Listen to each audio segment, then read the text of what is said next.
एतराज़ात सच क्या है, इस्लाम पर उठाए जाने वाले सवालों का जवाब।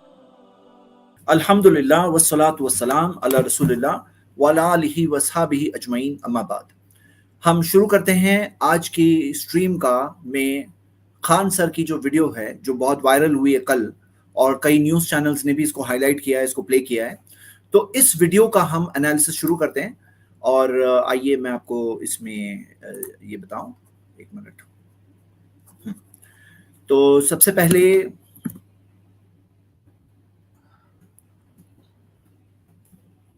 वीडियो है ये वाली, ये शॉर्ट वीडियो है, शॉर्ट्स के तौर पे बहुत वायरल हुई है, शॉर्ट्स वीडियो है और इसकी डिटेल्ड वीडियो है तकरीबन 14 मिनट की। मैं दोनों की एनालिसिस दूंगा, लेकिन पहले हम लोग शॉर्ट वीडियो की एनालिसिस शुरू की कुछ देर में हम शॉर्ट वीडियो की एनालिसिस करेंगे और मैं वीडियो प्ले करके इसका एनालिसिस देता हूं आपको। और आइए वीडियो स्टार्ट करते हैं, क्या कह रहे हैं हम वहां से शुरू करेंगे। शॉर्ट वीडियो में प्ले कर रहा हूं। अनुच्छेद 25 कहता है धार्मिक कानून, इस्लाम का कानून है कि चोरी करे तो हाथ काट दो, है ना। कोई मुसलमान चोरी करे ना तो उसका हाथ काटिए। कहिए काहे काटिए? तो अनुच्छेद 25 तुम्हारी धार्मिक स्वतंत्रता, इस्लाम कहता है हाथ काट दो। तो कहेगा ना हाँ हमारा हाथ काटेंगे, इस्लाम बाहर में गया। पर हमको भारतीय दंड संहिता इंडियन पिनल कोड की तरह चोरी की सजा दीजिए, 2 साल जेल में रखिए, हाथ क्या काटिएगा। वहां उनको इस्लाम नहीं दिखेगा। वहां भी कहिए ना कि चोर फांसी की सजा इस्लाम में नहीं है, सर काट देना है। महिला कोई गुनाह करे तो पत्थर से मारना है उसको। वहां पे सोचिए चौराहा पे खड़ा करके पत्थर से कूच के मार देता है सब। सर काट दीजिए, मौत का बदला मौत, हाथ का बदला हाथ, आंख का बदला आंख, यही होता है ना इस्लाम में। तो मुसलमान लोग या मुसलमान के मौलाना लोग जो समान दंड संहिता थी उसे मान लिया। दंड संहिता में भी तो आप कहिए कि मुसलमानों का दंड कानून अलग रखिए। अगर ऐसा कर देंगे तो आप भी पढ़े होंगे कि सबसे टफ कानून सऊदी अरब का है। आधा मुसलमान कटा के फेंका जाएंगे लोग अगर इस्लामिक कानून लगा दीजिए तो। बहुत टफ कानून है इस्लाम का कानून वहां पे। तो वहां पे उनका ठीक है, चलिए हम वीडियो के एनालिसिस शुरू करते हैं। सबसे पहले तो मैं बात वाजे कर दूं, ये जो पर्सनल लॉ की बात है ये सिर्फ मुस्लिम्स के लिए नहीं है, सिर्फ मुस्लिम्स की नहीं है, क्योंकि पर्सनल लॉज में हिंदूज के भी पर्सनल लॉज है, जो मैरिज के लॉज, सक्सेशन लॉज और कई बेनिफिट्स है जो हिंदूज को अपने पर्सनल लॉ से मिलते हैं। जैसे हम देखते हैं कि जो शादी की कई रस्मों में जो टैक्स एग्जेम्पशन हमें देखते हैं कि हिंदू अनडिवाइडेड फैमिली HUF को जो टैक्स एग्जेम्पशंस मिलते हैं वो क्या है, और इजी सेरेमनीज टेंपल्स में, लाइसेंस हॉल्स में। तो ये अगर आप देखो ये थोड़ा सा ओल्ड कैलकुलेशन है, लेकिन टैक्स बेनिफिट्स मिलते हैं काफी सारे हिंदूज को भी वो पुराने सिस्टम की वजह से। 6 में देखेंगे तो आनंद मैरिज एक्ट, जो उनका खुद का एक मैरिज एक्ट है, खुद का सिस्टम है, जो सिर्फ इंडिया में ही नहीं, जो हम देखते हैं कि दूसरी कंट्रीज में भी मिलता है, यानी पाकिस्तान में भी देखते हैं कि वहां भी ये सिख मैरिज एक्ट मिलता है।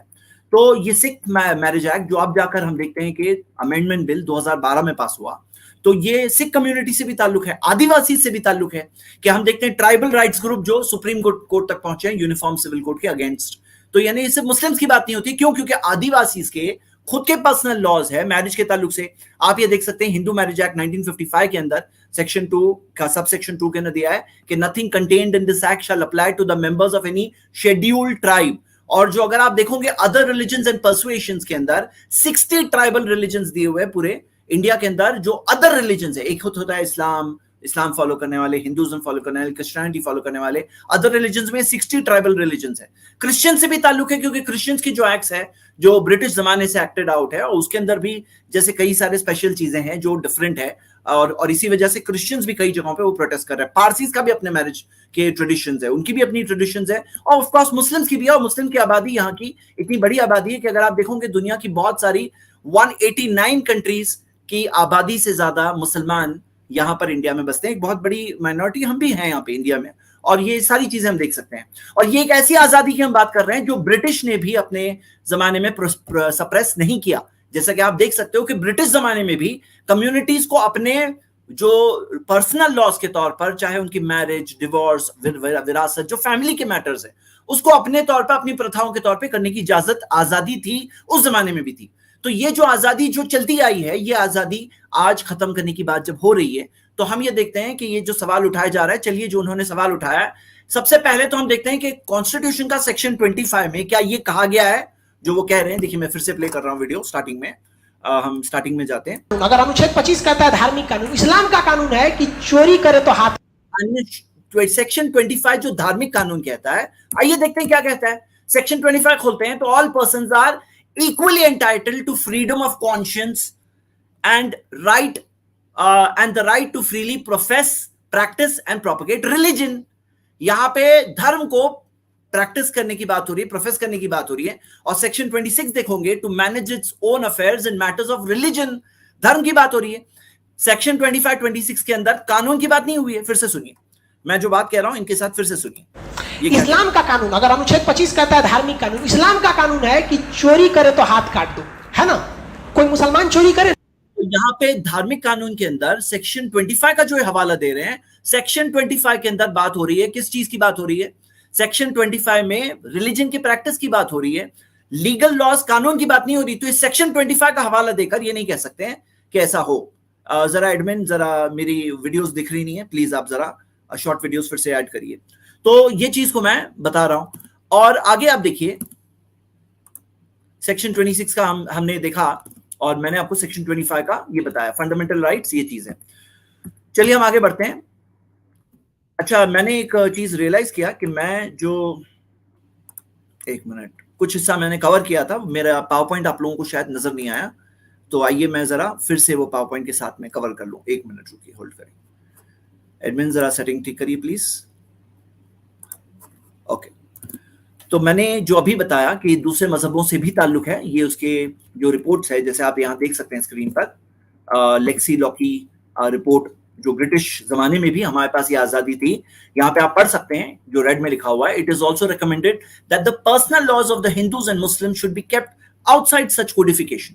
मतलब ये जो कोडिफिकेशन जो इंडियन लॉ का हुआ, उसके अंदर पर्सनल लॉज को बाहर रखा गया था उस जमाने में भी, और personal laws continue to be govern by separate courts for different communities. तो हम देखते हैं क्वीन का प्रोक्लेमेशन के अंदर भी ये आजादी हमसे नहीं छीनी गई थी, जो रिलीजियस आजादी है। वॉरेन हेस्टिंग्स ने 1772 में जो प्रोविजंस क्रिएट किए, जिसके अंदर Hindu law for Hindus, Islamic law for Muslims, for litigation purposes to related to personal matters, तो ये नहीं, वहां से ये आजादी मेंटेन रही है। चलिए मैं आगे कंटिन्यू करता हूं। आगे मुझे दो में से एक चीज बता सकता हूं, वीडियो या पावर पॉइंट, तो मैं बताता रहूंगा दोनों अल्टरनेट करते हुए। चलिए हम आगे भी जाते हैं। जो इन्होंने कहा है कि मेन सवाल पे आ रहे हैं, क्या सवाल? कि भाई मुस्लिम्स के लिए इस्लामिक कानून के हिसाब से मुस्लिम्स के लिए उनका हाथ क्यों नहीं काटा जाए। तो चलिए मैं आप सबके सामने बात रख रहा हूं और आप सब को मैं वेलकम करता हूं कि जो लोग, खास तौर से जो खान सर के फॉलोअर हैं वो भी, और आज जो सारे जो लोग हैं जो इस इशू के अंदर ये सवाल पूछ रहे हैं, मीडिया में सवाल उठाया जा रहा है, ये वीडियो इतनी वायरल हुई है, आइए फेस टू फेस इस सवाल का जवाब देखें। सबसे पहले तो कई सारे जो क्राइम्स होते हैं वो इंटरकनेक्टेड होते हैं। जैसे फॉर एग्जाम्पल, अगर कोई चीज के अंदर एक गवाह है वो नॉन मुस्लिम है, और जो मुजरिम है, मुल्जिम है, मुल्जिम, पहले तो इल्जाम लगाया जाएगा, बाद में जाके जुर्म साबित होगा, वो मुजरिम बनेगा। जो मुल्जिम है वो अगर मुस्लिम हो, तो यहां पर इस्लामिक कानून के हिसाब से जो गवाह है, वो गवाह को अगर वो झूठी गवाही देता है और पकड़ा गया झूठी गवाही बोलते हुए, तो वो बच के नहीं जा सकता, उसको पब्लिकली 80 कोड़े मारने की सजा दी जाएगी। अब यहां पे वो जो मुस्लिम है जिसपे इल्जाम लगाया जा रहा है, उसको सिक्योर किया गया, क्योंकि सजा जब सख्त है तो सजा, जो मुल्जिम, जब मुजरिम, उसका जुर्म जब साबित होगा तो उसके पास सजा जब सख्त है तो उसका चेकिंग प्रोसीजर भी सख्त है। चेकिंग प्रोसीजर भी सख्त है, जैसे कि मैं अभी आपको बताने वाला हूं थोड़ी देर में, ताकि किसी भी मासूम पर सजा ना आ जाए। ये बहुत इंपॉर्टेंट रूल है। तो यहां पर आप देखिए कि कने इंटरकनेक्टेड है। अब अगर दो अलग अलग लॉज होंगे तो ये तो जुल्म हो जाएगा, ये तो जुल्म हो जाएगा।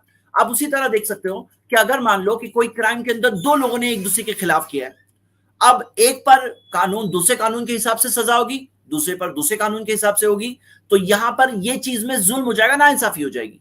आप समझ सकते हैं, और हम में से कोई नहीं चाहता कि जुल्म नाइंसाफी हो। उसी तरह इस्लामिक जो लॉज है वो एक सिस्टम का हिस्सा है, सिस्टम।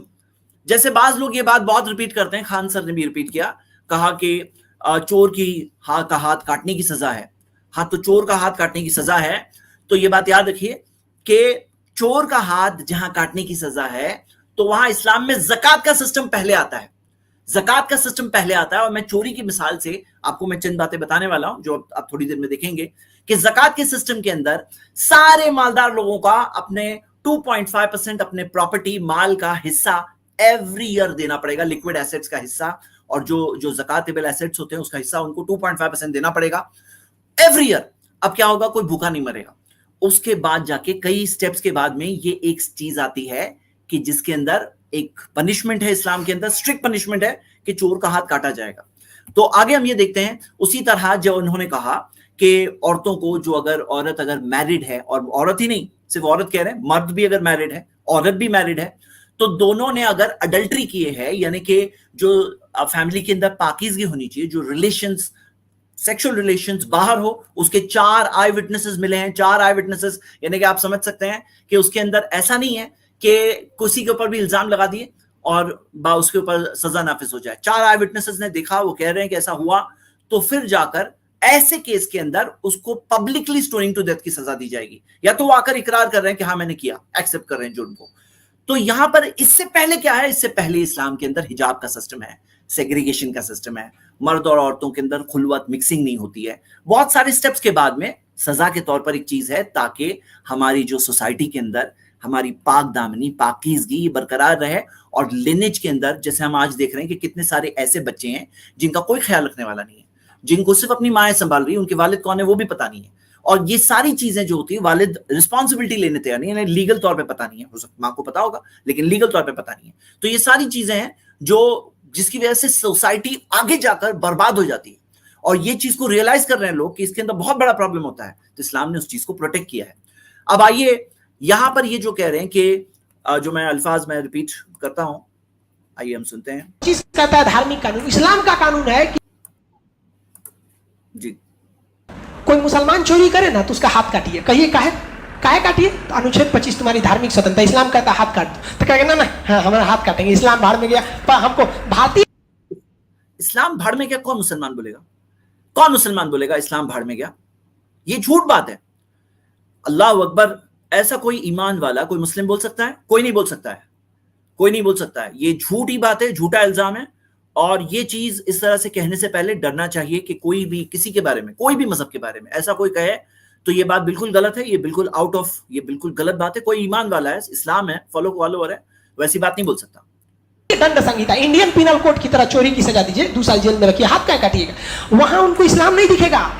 वहां भी कहिए ना हमें इस्लाम कि हर जगह दिखता है, हमें इस्लाम हर जगह दिखता है, हम इस्लाम हर जगह फॉलो करते हैं। तो आप यहां देख रहे हो, ये जो कह रहे हैं वहां उन्हें इस्लाम नहीं दिखेगा, हमें हर जगह इस्लाम दिखता है। क्यों भाई? कोई चीज होती है सही जगह पे अप्लाई की जाती है। अब जैसे मैं मिसाल देता हूं, इस्लाम के अंदर एक बात कही गई है कि जो 2 बच्चियों को बड़ा करेगा, यहां तक आके वो बड़ी हो जाए, तो कयामत के दिन मैं और वो ऐसे होंगे, मोहम्मद सल्लल्लाहु अलैहि वसल्लम ने कहा ऐसे, और 2 उंगलियों को मिला दिया।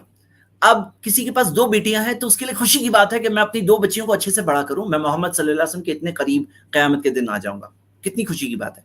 लेकिन जिसके पास बेटियां ही नहीं हो, सिर्फ बेटे ही बेटे हैं, तो वो क्या करेगा? वो इस चीज पे अमल नहीं कर सकता। मैं बात क्या बोलना चाह रहा हूं कि जैसे फायर एक्सटिंग्विशर होता है, उसका इस्तेमाल कब है? जब आग लगेगी तभी तो इस्तेमाल कर सकते हैं। अब आग लगी नहीं रही है, फायर एक्सटिंग्विशर बड़ा हुआ है, पुराना हो रहा है, तो क्या हम जानबूझ के आग लगाएंगे और फिर यूज करेंगे? मैं बात क्या बोलना चाह रहा हूं? मैं बात ये बोलना चाह रहा हूं कि जैसे उम्रा के अंदर आपने देखा होगा, हज करने जाते हैं, उम्रा करने आते हैं, व्हाइट एहराम पहनते हैं। अब कोई है जिसको हज और उम्रा करने का मौका ही नहीं मिल रहा है, तो क्या यहीं पे पहन लेगा?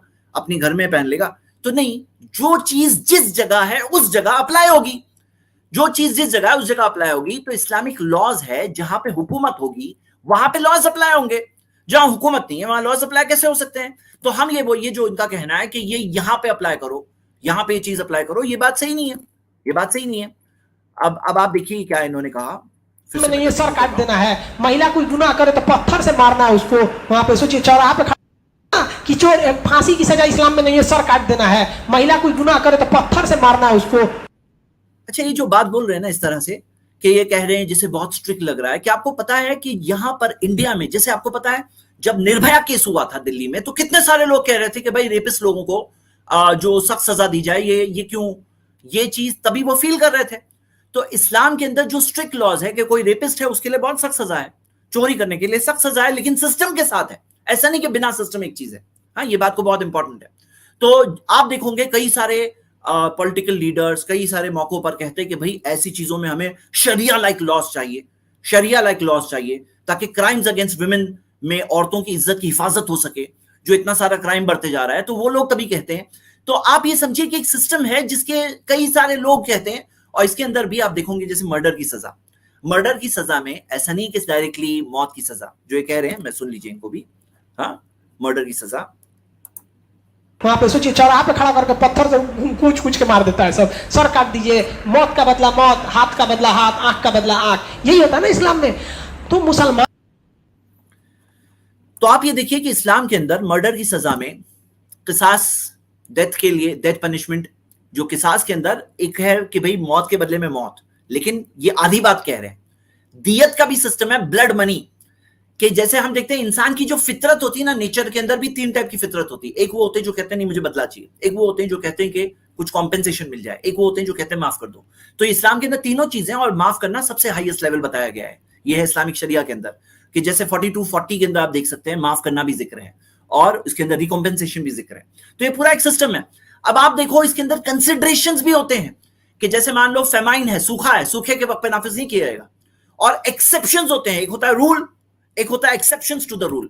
जैसे फॉर एग्जांपल कोई बच्चा है तो बच्चे के ऊपर नहीं नाफिज किया जाएगा। छोटी चोरी है, छोटी चोरी में हाथ काटने की सजा नहीं होती है।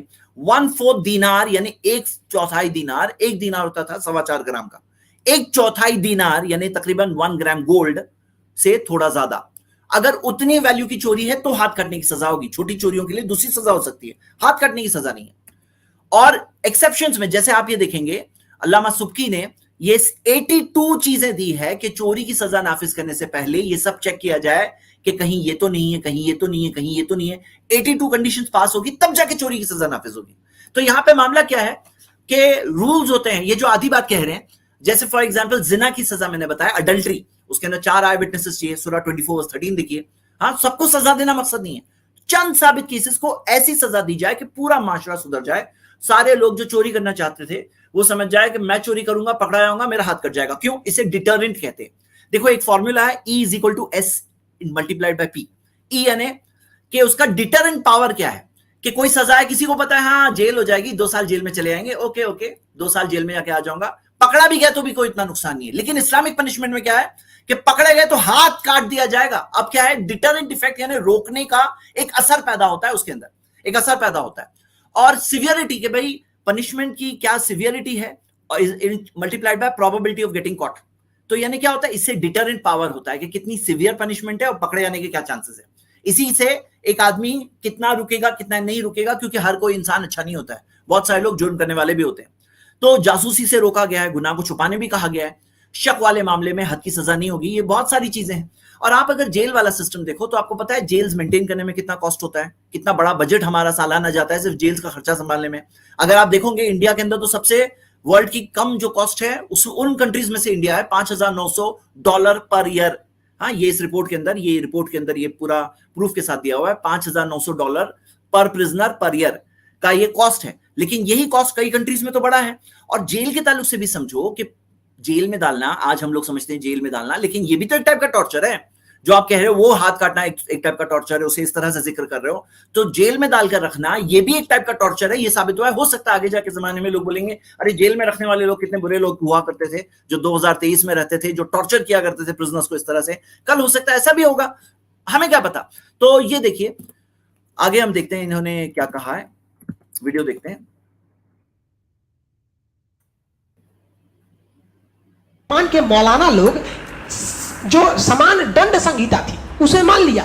दंड संहिता में भी तो आप कहिए कि मुसलमानों का दंड कानून अलग रखिए। अगर ऐसा कर देंगे तो आप भी पढ़े होंगे कि सबसे टफ कानून सऊदी अरब का है। आधा मुसलमान कटा के फेंका जाएंगे लोग अगर इस्लाम, आधा मुसलमान, आधे मुसलमानों के हाथ कट जाएंगे। वाह वाह वाह, क्या आपको पता है ये डिटरेंट वाला रूल आपको समझ में नहीं आया? और सऊदी में जाके देख लो, सऊदी में क्या आधे लोगों के हाथ कटे हुए दिखते हैं? रेयर केसेस में अप्लाई होता है, साल में एक आध केस का अप्लाई होता है, और बाकी सब लोग डर जाते हैं उससे, चोर लोग डर जाते हैं, उस चीज से करने से बचते हैं फिर। हाँ, तो ये क्या है, ये सब इसे क्या कहते हैं? इसे कहते हैं कि झूठ बोलना, डायरेक्ट एग्जैजरेट करना। मैं उनको ये कहूंगा कि देखो आपका नाम मिस्टर खान है और मैं आपको ये रिकमेंड करूंगा मेरे भाई, इस तरह से मत करिए। ये बात किसी भी धर्म के साथ आपको नहीं करना चाहिए, ऐसा नहीं करना चाहिए था, ये इस टाइप की बातें बोलना, और ये अनप्रूवन बातें जैसे आगे हम देखेंगे कितनी सारी। और मैं आपकी कोई बात को सही भी बोलूंगा क्योंकि मैं इंसाफ से काम लेने की कोशिश करूंगा, जो मुझे इस्लाम ने सिखाया। आगे तो ये कहा इस्लाम खतरे में आ जाएगा। आइए सुन लीजिए, इनकी बात सुन लीजिए। कानून लगा दीजिए तो बहुत टफ कानून है इस्लाम का कानून वहां पे। तो वहां पे उनका इस्लाम नहीं खतरे में आया। वहां इस्लाम हमारा कभी खतरे में था नहीं, ना है, ना कभी आएगा। क्यों मालूम है? ये हमारा नहीं है, ये रियलिटी है भाई इस्लाम ने क्या सिखाया है? अकाउंटेबिलिटी सिखाया है। आसमान और जमीन का मालिक है, मेरा मालिक आपका मालिक एक है, और उसके सामने हम सबको जाके खड़े होना है। मरने के बाद जिंदगी है, और तभी पूरे इंसाफ के साथ जजमेंट होगा, फैसला होगा। तो कभी इस्लाम खतरे में आ ही नहीं सकता। हाँ, मुसलमान कहीं पे खतरे में आ सकते हैं, कभी नहीं आ सकते हैं, उसमें आसमान और जमीन का मालिक अल्लाह है। अगर हम ईमान पे कायम रहेंगे तो हमारे लिए कामयाबी है, अगर हम ईमान से कमजोर पड़ेंगे तो हमारे लिए दुनिया में भी सजा है, आखिरत में भी सजा है। आसमान और जमीन का मालिक अल्लाह है। तो जैसे शेख सरफराज ने बताया कि इसमें हमें अपना जायजा लेना चाहिए, सही इंफॉर्मेशन स्प्रेड करना चाहिए। ऐसी बातों को हम डिबंक करेंगे, लेकिन अपना जायजा लेंगे, अल्लाह से हमारा ताल्लुक अच्छा करेंगे। ये बात हम देख रहे हैं। तो आइए मैं आगे इसमें कुछ और चीज बताऊं। मैं इनकी अभी डिटेल्ड लॉन्ग वीडियो, क्योंकि ये जो कट हुआ है ना, ये एक लंबी वीडियो से कट हुआ है। छोटी वीडियो का एनालिसिस आपकी पहली बीवी मर अब गई, लंबी वीडियो में स्टार्ट करते हैं। या फिर पहली बीवी से बच्चे ना हो। अच्छा, लंबी वीडियो जो हम शुरू कर रहे हैं, इसका शुरू का हिस्सा मैंने छोड़ दिया क्योंकि वो इतना रेलेवेंट नहीं था। मैं आगे के जहां से मुझे लगा रेलेवेंट है मेरे लिए, मैं वहां से शुरू कर रहा हूं। तो पहली बीवी, इस्लाम में कहा गया कि आप दूसरी शादी कर सकते हैं, लेकिन उसके कुछ शर्त है। आपकी पहली बीवी मर गई हो, या फिर पहली बीवी से बच्चे ना हो। सुन रहे हैं आप? इस्लाम के नाम में क्या कह रहे हैं? ये कह रहे हैं कि इस्लाम में ऐसा है। क्या है इस्लाम में? ये कह रहे हैं, क्या कह रहे हैं कि पहली बार बीवी मर गई हो तो दूसरी शादी कर सकते हो, या पहली बीवी से बच्चे नहीं है तो कर सकते हो। तो पहली बीवी मर गई है तो नॉर्मली लोग कर लेते हैं, चाहे वो किसी भी धर्म में हो। अगर पहली बीवी है, दूसरी शादी करना चाहते हैं, तो कंडीशन अगर उससे बच्चे नहीं हुए हो तब। और इस्लाम में कहा गया है कि अगर आपको दूसरी शादी करनी है ना पहली बीवी को होते हुए भी, तो पहली बीवी से आपको लिखित में परमिशन लेना हो। तो ये लोग भी देखिए खान सर, आपको खुद की बात बोलनी है तो आप बोल सकते हो। अगर आप इस्लाम की बात बोलते हो ना, तो कोई प्रूफ बताओ, कहां दिया है कुरान में, कहां दिया है हदीस में, किसने आपको ये बात बताई, कहां प्रूफ क्या है, ऑथेंटिक सोर्सेज में कहां है? कोई प्रूफ होना चाहिए, नहीं होना चाहिए। ऐसे ही आप बोलोगे तो इस्लाम के अंदर पहली बीवी को इन्फॉर्म करना, उसको साथ में रखना, या अलग बात है कि इन्फॉर्म करें। इन्फॉर्म करने की बात ये है, ये मैं आपको बता दूं ताकि इंसाफ कर सके, वो मकसद है। इन्फॉर्म करने का मकसद यही है ताकि दोनों में इंसाफ कर सके। बाकी दोनों के ताल्लुक से ये कहना कि पहली बीवी से लिखत में इजाजत लेना होगा, या पहली बीवी मर ही गई है तो ही कर सकते हैं, या पहली बीवी से बच्चे नहीं है तो ही कर सकते हैं, ऐसा नहीं है। हाँ, इंफॉर्मेशन के तौर पे बता रहा हूँ। आगे बढ़ते हैं। ब्याह करते समय ये कानून भूल जाते हैं, लेकिन उनको दिखता है हमारा 2 ब्याह करना है। अब महिलाएं सुप्रीम कोर्ट में केस कर दी, भूल जाते हैं। जो चीज है ही नहीं, उसको कैसे भूलेंगे? जो है उसको भूला जाता है ना। ये आपकी मिस इन्फॉर्मेशन है। आप टीचर होकर ऐसे इनकम्प्लीट ही नहीं बल्कि गलत इंफॉर्मेशन पास करेंगे, इनऑथेंटिक इंफॉर्मेशन पास करेंगे, तो आपको समझना चाहिए ऐसे नहीं होना चाहिए। कहीं क्या भैया सुप्रीम कोर्ट ने बोला कहा, तो कहा कि देखिए मूल अधिकार कहता है कि अनुच्छेद 15 क्या कहता है, जाति धर्म लिंग के आधार पर भेदभाव नहीं कर सकते। कहा ठीक है, लड़का लड़की पे भेदभाव नहीं हो। तो महिलाओं ने कहा कि एक पुरुष 4 गो मेहरारू रख सकता है, महिला 4 गो हस्बैंड रख सकती है? नहीं रखने देगा, उसका हस्बैंड भगा देगा उसको यहाँ पर। तो ये पॉलीगेमी का नियम जो है वो केवल मुसलमानों। ठीक है, अब आइए मैं आपको ये बताऊं कि भाई ये जो वो कह रहे हैं कि सेक्शन आर्टिकल 15 के मुताबिक महिलाओं ने कहा कि औरतों का सेम स्टेटस होना चाहिए, औरतों का सेम स्टेटस होना चाहिए, जो इन्होंने पॉइंट पुट अप किया है और आगे महिलाओं के नाम में ये बात को कही अपनी। तो ये जो बात वो कह रहे हैं कि भाई महिलाओं का कहना कि एक पुरुष के पास 4 बीवियां हो, तो एक औरत क्या 4 बीवियां 4 शौहर रख सकती हैं, और वो आर्टिकल 15 के हवाले से बात कह रहे हैं। जबकि ये अगर आर्टिकल 15 अगर आप पढ़ोगे तो यहां क्या दिया है, prohibition of discrimination on grounds of religion, race, caste, sex और प्लेस ऑफ बर्थ, कि कोई डिस्क्रिमिनेशन, फर्क नहीं करना चाहिए इंडिया के अंदर धर्म की बुनियाद पर, जाति बिरादरी की बुनियाद पर, धर्म कास्ट की बुनियाद पर, और मेल फीमेल जेंडर की बुनियाद पर, और प्लेस ऑफ बर्थ कि भाई ये यहाँ का है, यूपी का है, बिहार का है, इंडिया का, ये गुजरात का है, महाराष्ट्र का है, केरला का है, उसकी बुनियाद पे भेदभाव नहीं होना चाहिए, ये कहा गया है। अब इसका ये मतलब नहीं है कि हर चीज में सेम, इसका ये मतलब नहीं है, क्योंकि अगर कोई कहे भेदभाव नहीं होना चाहिए, तो आपको पता है जैसे हमारे यहाँ लेडीज के अलग डब्बे होते हैं, ट्रेन में लेडीज के अलग डब्बे होते हैं। क्या आपको पता है यूके के अंदर ट्रेन में लेडीज के अलग डब्बे नहीं होते? हाँ, यूके में आज से नहीं, 1977 में लास्ट ट्रेन चली थी जिसके अंदर लेडीज ओनली कंपार्टमेंट था। तब से लेके अब तक कोई लेडीज के अलग डब्बे नहीं होते, बल्कि अभी मांग आ रही है कि लेडीज का अलग डब्बा होना चाहिए। वहां वाले जो फेमिनिज्म को इस इंतहा तक फॉलो करते हैं कि भाई भेदभाव नहीं होना चाहिए, तो वो लोग लेडीज के डब्बे ही नहीं रखते हैं। मैंने कहा कि मैं वहां रहने वाले पर्सन से कंफर्म करूं, अभी थोड़ी देर पहले मैंने कंफर्म किया। मैंने कहा कि भाई अभी तक ऐसा ही है ना? बोले हाँ अभी ऑफ कोर्स ऐसा ही है कि अभी भी लेडीज के स्पेशल डब्बे नहीं होते जो इंडिया में ट्रेन में होते हैं। तो भेदभाव नहीं होना चाहिए, तो ये भेदभाव नहीं हुआ। ये भेदभाव हुआ कि नहीं हुआ? तो इनको समझाना है कि भाई भेदभाव का मतलब ये नहीं होता है जो आप समझ रहे हैं। हाँ, उसी तरह आप देखोगे कि कई सारी चीजों में जो रिजर्वेशंस होते हैं, जैसे पॉलिटिकल प्रोसेस में 33% औरतों के लिए रिजर्वेशन, मर्दों के लिए खास रिजर्वेशन नहीं कि यहां से मर्द आ सकता है, औरतों के लिए रिजर्वेशन है। क्या ये भेदभाव नहीं हुआ? कई सारी चीजों में हम देखते हैं कि कई सारी चीजों में ये होता है, जैसे मिसाल के तौर पर कई सारे जॉब्स के अंदर रिजर्वेशंस होते हैं, एजुकेशन में होते हैं, बाज कई इंस्टीट्यूशंस में होते हैं, ये सब रिजर्वेशंस होते हैं, भेदभाव नहीं हुआ। हाँ, और positive racism is also racism, ये एक थॉट है। तो ये जो सवाल इन्होंने पूछा है पॉलीगमी के ताल्लुक से, आइए मैं सवाल को डायरेक्टली लूं और पहले हम सुनेंगे वो क्या कह रहे हैं। मैं इनको ऐड टू स्ट्रीम कर रहा हूं फिर से। चलिए,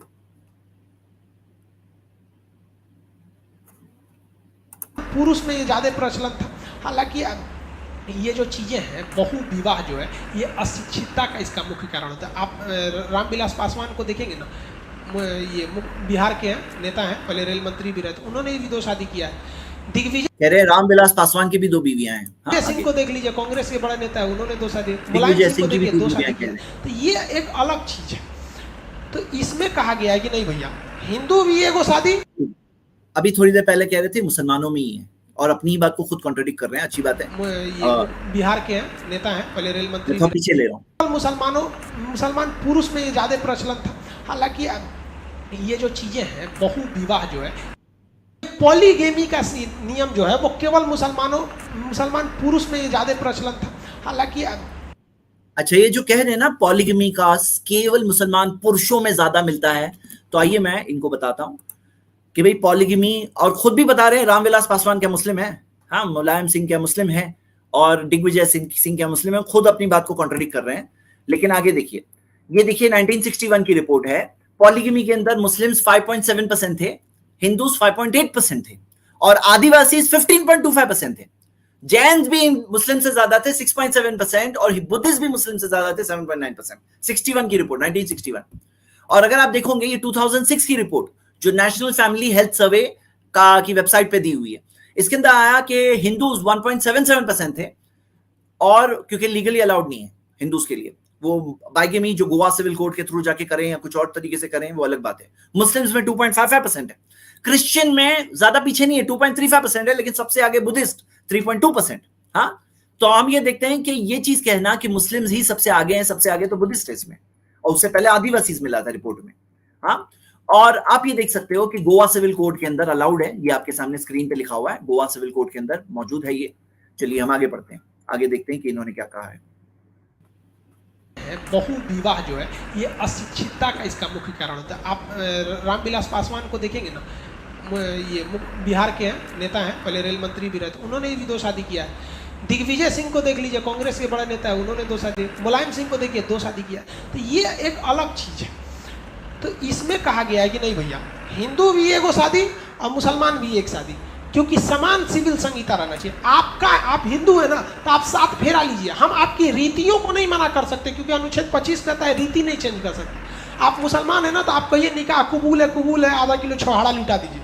मुसलमान में शादी होता है तो छोहाड़ा। देखिए बता दूं, ये रीति जो है ना, ये रीतियों में भी इंटरफेरेंस नहीं है। गॉड में कोई यूनिफॉर्म सिविल गॉड नहीं है, हम सबका यूनिफॉर्म कॉमन गॉड है क्या भाई? गॉड में सबका मालिक एक ही है, लेकिन इबादत और वर्शिप लोग अलग अलग गॉड्स की करते हैं। इबादत में, वर्शिप में क्या यूनिफॉर्म कॉमन वर्शिप है क्या हमारी? ना हमारी यूनिफॉर्म कॉमन गॉड है, ना हमारा यूनिफॉर्म कॉमन वर्शिप है, ना हमारी यूनिफॉर्म कॉमन रीति रिवाज है। और उसी तरह जिस तरह से रीति रिवाज को आप समझ रहे हो, उसी तरह बात यह है कि डूज एंड डोंट्स, कैसे क्या किया जाए, क्या जायज है क्या नाजायज है, फैमिली मैटर्स में ये चीज के अंदर कोई वो उसमें प्रॉब्लम नहीं है। ये चीज के अंदर कोई इंटरफेरेंस नहीं, आजादी मेंटेन्ड है, और थी हमारी आजादी। हाँ जी, आगे हम देखते हैं। छोहाड़ा खिला देता है, शुभ माना जाता है मुसलमान में छोहाड़ा। जैसे हिंदू धर्म में नारियल कैसे शुभ है, वैसे मुसलमान में छोहाड़ा और खजूर शुभ होता है। अलग अलग अपना छुआरा और खजूर के बारे में हम लोगों को कुछ चीजें मिलती है, लेकिन शुभ जो समझते हैं ना, शुभ से क्या है ना, लकी या शुभ, तो नहीं, खजूर के ताल्लुक से हम लोगों को कुछ एनकरेजमेंट मिलता है खजूर का, लेकिन ऐसा शुभ नहीं है कोई चीज, कोई शुभ और अशुभ कुछ नहीं है। सब चीज क्या है, अच्छा बुरा सब चीज मालिक, ऊपर वाला मालिक एक है, उसी के हाथ में सब कुछ है जी। आप जो देखिए ना, गजब भाई, यहाँ पे फल को भी बांट लिया, नारियल तुम्हारा छुहारा मेरा। तो इसमें कहा गया है कि नहीं भाई, कोई चीज हमें बांटना नहीं, हम सबका मालिक एक है ना, छुआरा भी आपका और खजूर भी आपका और नारियल भी हमारा, और कोई वो नहीं है, ये सब हमारे हैं। हाँ, ये सब कोई बांटना नहीं है हमें, और हम सबका मालिक भी एक है, और हम सबको उसी की इबादत करनी है। आप रीति अलग रखें। ईसाई को शादी करना है मोमबत्ती जला के शादी कर लिया, हिंदू को शादी करना है तो अग्निकुंड जलाना, अब मुसलमान को शादी करना है मौलाना साहब से कबूल है कबूल है। तो कहता है संविधान सबके लिए नियम कानून सेम रहना चाहिए। विवाह का ऐसा नहीं है कि आप बहु विवाह कर लीजिए, 4-4 को मेहरारू रख लीजिए। सबके लिए कानून सेम रहना चाहिए, सबके लिए कानून सेम रहना चाहिए। एक मिनट, मैं आपको ये बताता हूं। इंडिया में 6667 स्टेट लॉज है, मतलब कानून, इतने कानून है जो स्टेट्स में अलग अलग बने हुए हैं। देख रहे हैं आंध्र प्रदेश में सबसे ज्यादा 259 स्टेट लॉज है, अरुणाचल प्रदेश 48 स्टेट लॉज है। तो स्टेट लॉज में अलग अलग स्टेट्स में अलग अलग कानून है। तो ये कहना कि एक ही कानून होना चाहिए, ऐसा नहीं है। ये स्टेट का फिर लॉज का सिस्टम क्यों है? फिर तो सिर्फ हमारे पास लोकसभा होती, हमारे पास स्टेट्स के अंदर क्यों असेंबली होती है? स्टेट्स के अंदर जो हम देखते हैं कि यहाँ पे स्टेट्स के अंदर अलग इलेक्शन होकर चीफ मिनिस्टर के साथ, क्यों यहाँ का एक अलग अलग मिनिस्टर्स का सिस्टम होता है? तो स्टेट लॉज है, ऑब्वियसली एक नहीं है। और आप इसमें देखिए अमेरिका के अंदर तो अलग अलग स्टेट्स में देखेंगे तो सिविल लॉ भी अलग है, क्रिमिनल लॉ भी अलग है। जो अमेरिका के 50 स्टेट्स है, 50 स्टेट्स के अंदर सबके अपने अपने सिविल लॉ है, क्रिमिनल लॉज है। तो ये कहना कि सबका एक हो, ये बात हकीकत में कोई दुरुस्त नहीं है कि ऐसा होना जरूरी है। गलत भी है। हाँ, एक टाइप के लोग रहते हैं, वो एक रखेंगे, अलग बात है, अलग अलग टाइप के लोग रहते हैं। सेम है भाई, एक हस्बैंड एक वाइफ, वैसे भी महिलाएं कम है। सोच रहा है एक वो 4-4 को करेगा तो घट जाएगा, हम लोग को तो भी दिक्कत ना हो जाएगा। नेपाल से लाएंगे लोग क्या? नेपाल से लाएंगे क्या? चलिए ये सवाल का मैं जवाब देख लेता हूं, बता देता हूं आपको।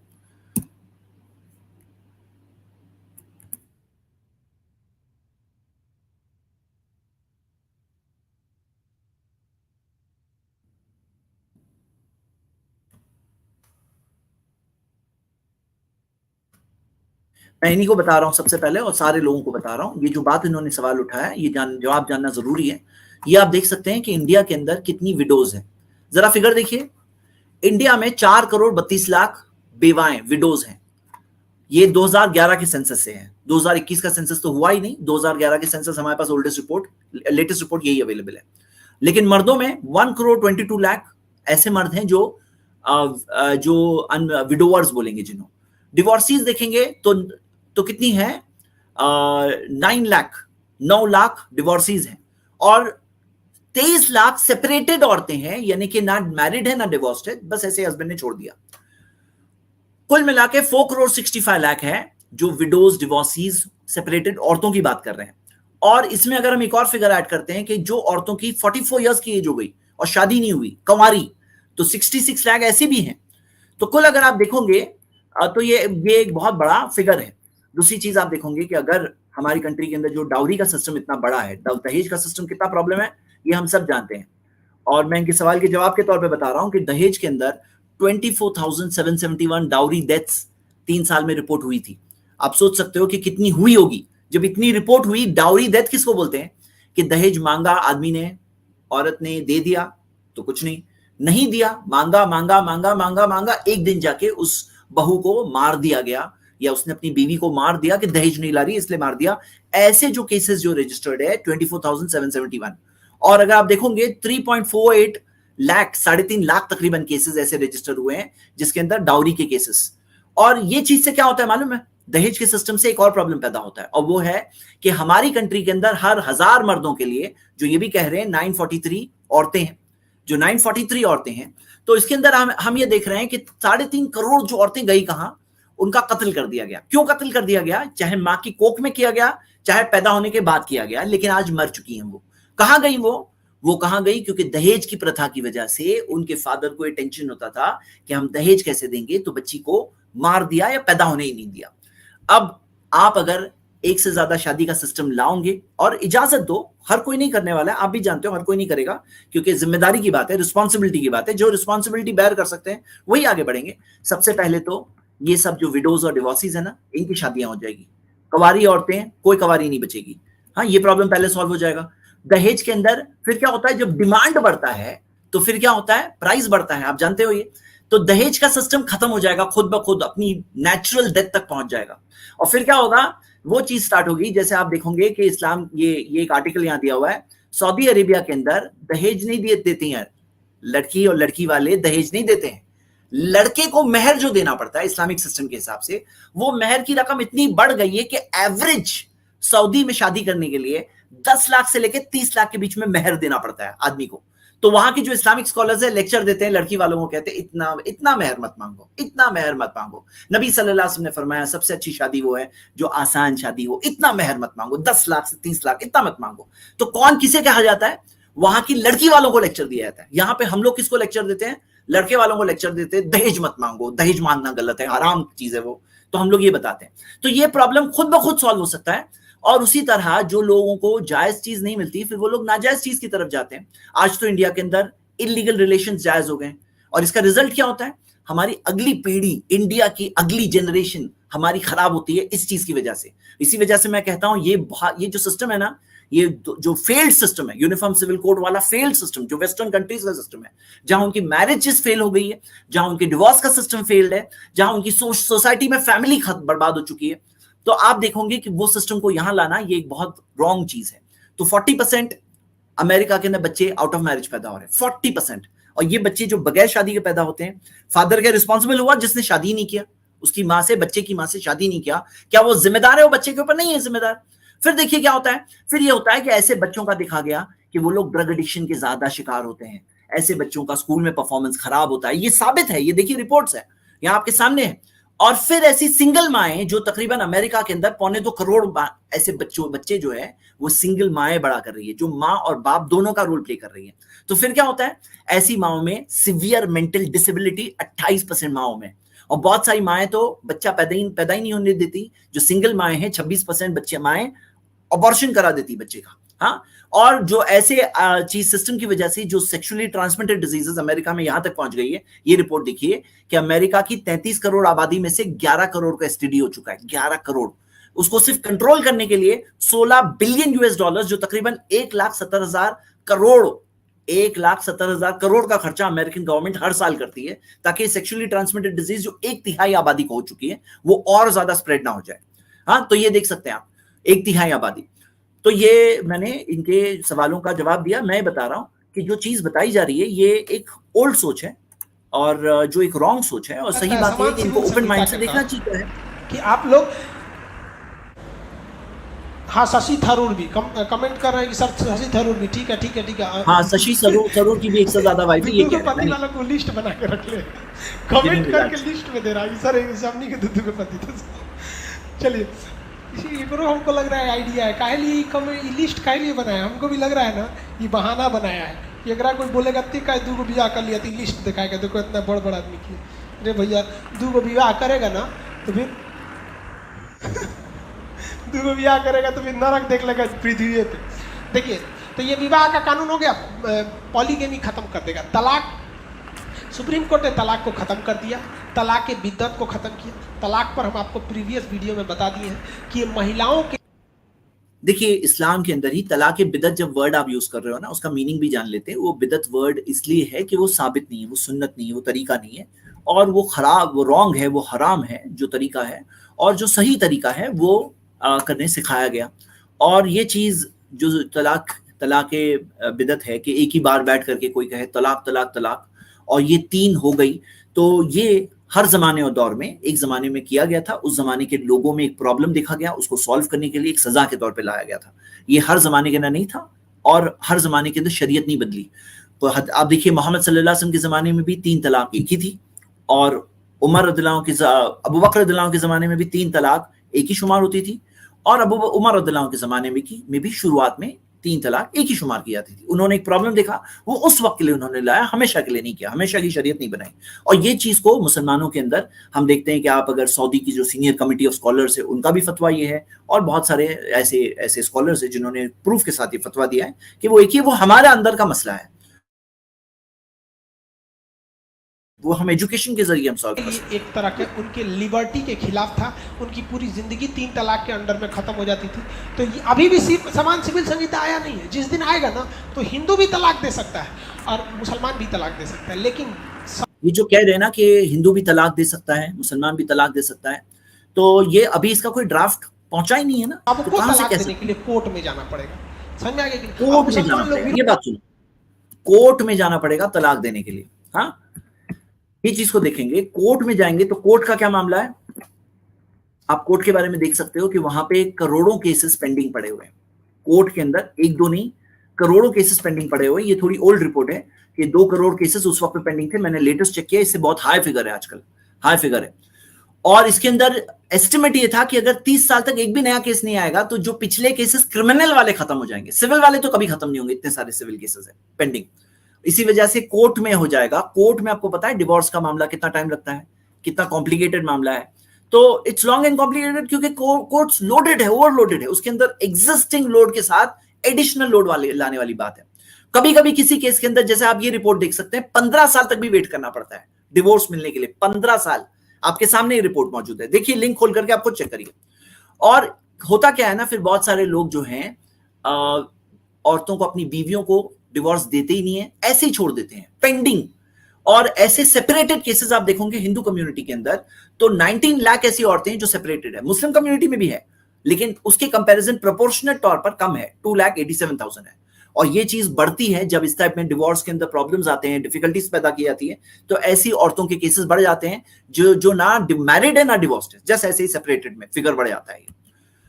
और चलिए आगे सुनते हैं ये जो कह रहे हैं, हमारे इस्लाम के खिलाफ है, ये है वो है, मौलाना लोग इस्लाम खत्म हो जाएगा। अरे इस्लाम खत्म हो जाएगा, अच्छा इस्लाम कभी खत्म नहीं होगा। इस्लाम क्यों नहीं खत्म होगा? क्योंकि ये रियलिटी है ना भाई। सूरज खत्म, सूरज पे कोई बोले कि भाई बादल छा गए ना तो सूरज खत्म हो जाएगा, नहीं, सूरज अपनी जगह पर है। इस्लाम जो है, जो बातें बताता है, वो इसलिए कि भाई हम सब जो है मरने के बाद एक जगह जाने वाले हैं। जिसने हमें पहली बार बनाया वो फिर बनाएगा, ये रियलिटी की बात है। ये कोई मेरा मजहब इसलिए मैं बोल रहा नहीं हूँ, ये बस आंखें खोल के देखो, ये रियलिटी वाली बात है जो सबके सामने कोई भी देख सकता है। भाई तुम्हारा मेरा मालिक एक ही तो है, हम सबका मालिक एक ही है और हम सबको उसी की वर्शिप करनी चाहिए। हमारी सारी आस्था, सारी इबादत, सारी वर्शिप, सारी पूजा, प्रेयर्स उसी एक के लिए, उसने तो बनाया, वो एक मालिक है, उसी की इबादत होनी चाहिए, उसी के पास वापस जाना है, उसको जवाब देना है हमारे सारे कामों का कि हमने सच कहा, झूठ कहा। इस्लाम खत्म हो जाएगा, हम बोल देंगे तो मुसलमान लोग हमारे खिलाफ हो जाएगा। सुनिए ध्यान से, इसीलिए ये सब बतिया एप्लीकेशन पे बोल ही तो रहे हैं आप। इस्लाम में और आपको नहीं बोलना चाहिए सोचे बगैर। इस्लाम का कानून अगर अनुच्छेद 25 कहता है धार्मिक, अच्छा ये बोल रहे हैं इसीलिए मैं यहाँ कर रहा हूँ, ये क्या है ना, इनके ऐप, स्टडी ऐप, भाई जो गलत है वो आपको कहीं नहीं बोलना चाहिए, छुप के बोलेंगे, गलत है इसलिए पीछे से बोलेंगे, सामने से यूट्यूब चैनल पे नहीं डालेंगे, पीछे से स्टडी ऐप में डाले हुए हैं, अपने स्टडी ऐप में, और वहां से बाहर आ जाता है। सोशल मीडिया का जमाना है, तो जो गलत है बोलते ही क्यों हो आप, बोलते ही क्यों हो गलत बात, पीछे बोलोगे, थोड़े लोगों को बोलोगे, ज्यादा लोगों को नहीं बोलेंगे, क्योंकि ज्यादा में से कोई ना कोई होगा जो आपको आके एक्सपोज करेगा। ऐसा अच्छी बात नहीं है ना। जो स्टूडेंट्स है बेचारे आपकी बात सुनते हैं, कुछ बोल नहीं सकते हैं, उनको बताएंगे, और उन स्टूडेंट्स में से किसी ने यहाँ बाहर ले आया और ये बात वायरल भी हो गई, न्यूज टीवी चैनल चला रहे हैं, तो ऐसी बातें बोलना ही नहीं चाहिए ना आपको, इररिस्पॉन्सिबल बात है ये। पीछे से छुप कर बोलेंगे, कोई जहां बेचारे बच्चे हैं ना, डांट रहे थे थोड़ी देर पहले, मैं जो वीडियो का हिस्सा मैंने नहीं बताया, बच्चों को डांट रहे थे वो, तो जो बेचारे बच्चे दबे कुचले, वो लोग आप पे ऑब्जेक्शन नहीं उठाएंगे, और इसीलिए आप वहां पे बोल रहे हो, बाहर नहीं बोल रहे हो। ये अच्छी बात है, गलत बात है? आप खुद सोचो ना, ऐसा करना चाहिए नहीं करना चाहिए, और खुद इनको एहसास है। इस्लाम का कानून है कि चोरी करे तो हाथ काट दो। फिर से सुनो, इस्लाम में नियम है, इस्लाम का तो मुसलमान लोग हमारे खिलाफ हो जाएगा। सुनिए ध्यान से, इसीलिए ये सब बतिया एप्लीकेशन पे बोलते हैं। इस्लाम में नियम है, इसलिए एप्लीकेशन में बोल रहे हैं, यूट्यूब पे ओपन आके नहीं बोल रहे हैं।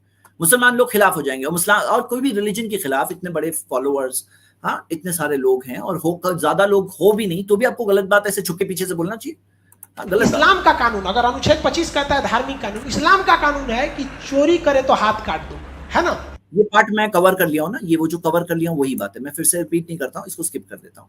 हाँ ये जो वायरल वीडियो है ना, ये वाला 3 तलाक देंगे, सुप्रीम कोर्ट धो दिया यहाँ पे, और हम गारंटी मौलाना लोग जो समान दंड संहिता थी उसे मान लिया, काटिएगा, वहां उनको इस्लाम नहीं दिखेगा।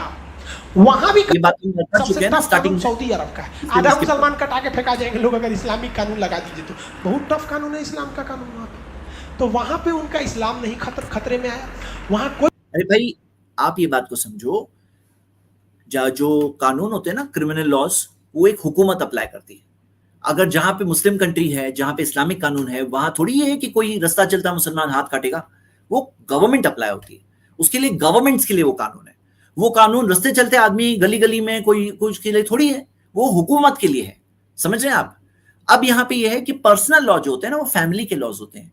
वो मैरिज, डिवोर्स, तो हर रिलीजन वाले को अपने हिसाब से करने, तो जैसे करते आए हैं, जमाने से करते आए हैं। ब्रिटिश ने हम पर बहुत जुल्म किए, लेकिन ये हमारी आजादी नहीं छीनी थी। और एक इंडिया जैसी डाइवर्स कंट्री के सारे मजहब के लोगों को ये आजादी मिलती आई है, वो मिलती रहे। हाँ, हमें सोचना चाहिए इस बारे में जी। मौलाना साहब विरोध नहीं किए, लेकिन ब्याह का जब कानून आ गया तो ना, हमारा इस्लाम का अलग कानून है, ब्याह में 2 ब्याह करेंगे, 3 तलाक देंगे, सुप्रीम कोर्ट धो दिया यहाँ पर। और हम गारंटी करते हैं कि गवर्नमेंट लेके चली आएगी यूनिफॉर्म सिविल कोड, पक्का लेके चली आएगी। अभी वो तैयारी में है।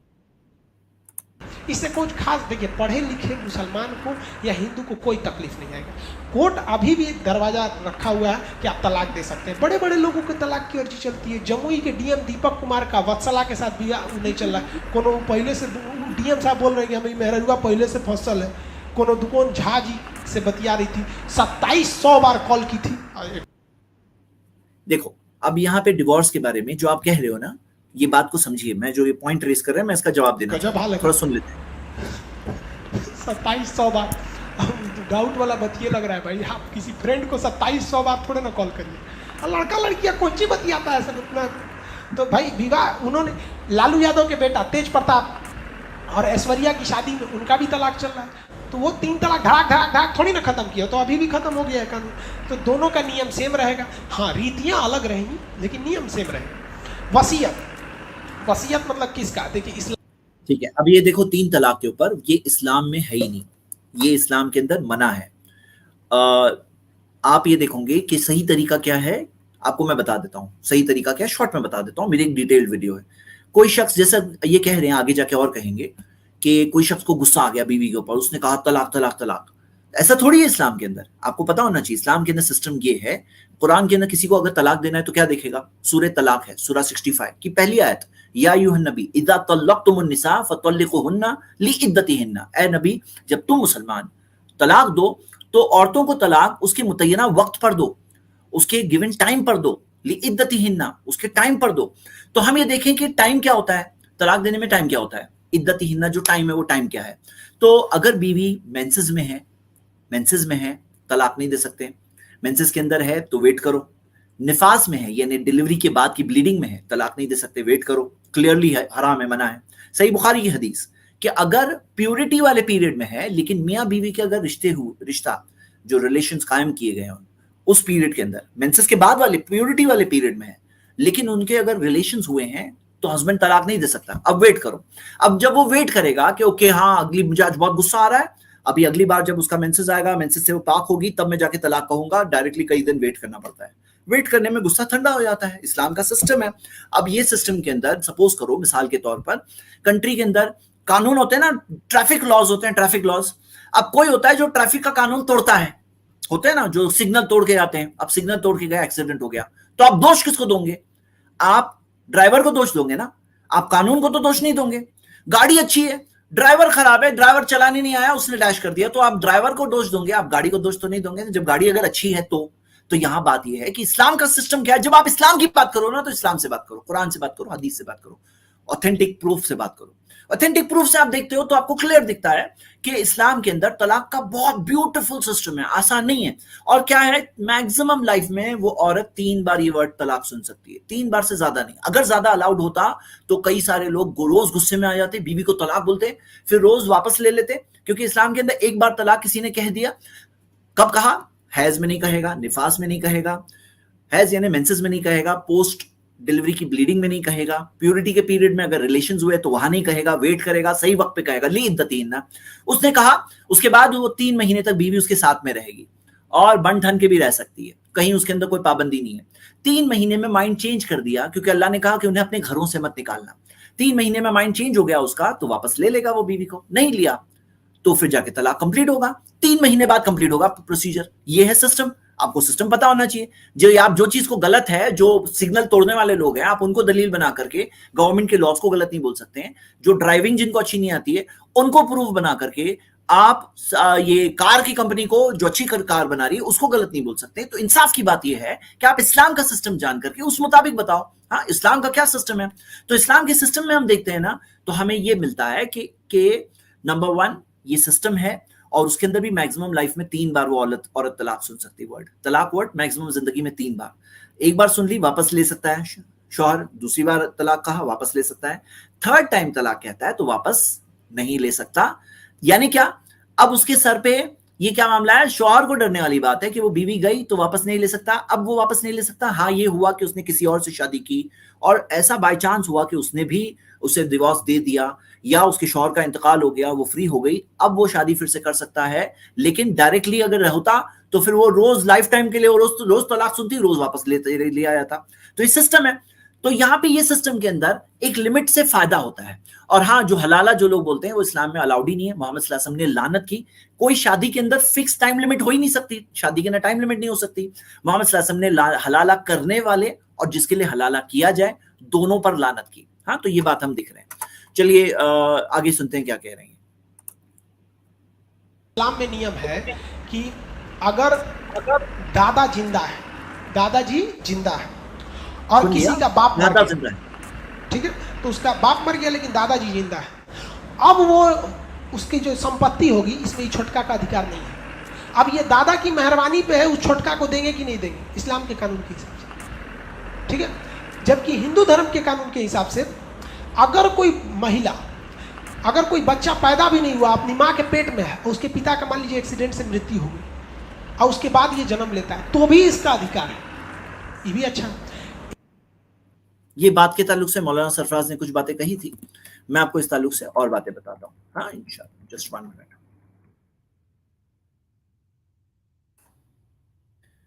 देखिए, सबसे पहले हिंदू सिस्टम और मुस्लिम सिस्टम का कंपैरिजन क्यों नहीं है? इसलिए कंपैरिजन नहीं है क्योंकि जो हिंदू अनडिवाइडेड फैमिली होती है ना, उसके अंदर जो हेड ऑफ द फैमिली है उसी के नाम में पूरी प्रॉपर्टी होती है। अब अगर बेटे का इंतकाल हो गया, और बेटे का इंतकाल हो गया यानी कि उसके नाम में तो कुछ था भी नहीं, हेड के नाम में था। अब वो हेड के नाम में होने की वजह से, जिसे वो दादा कह रहे हैं, दादा के नाम में होने की वजह से वो बेटे के बेटे को अगर कुछ नहीं मिलेगा तो नाइंसाफी हो जाएगी।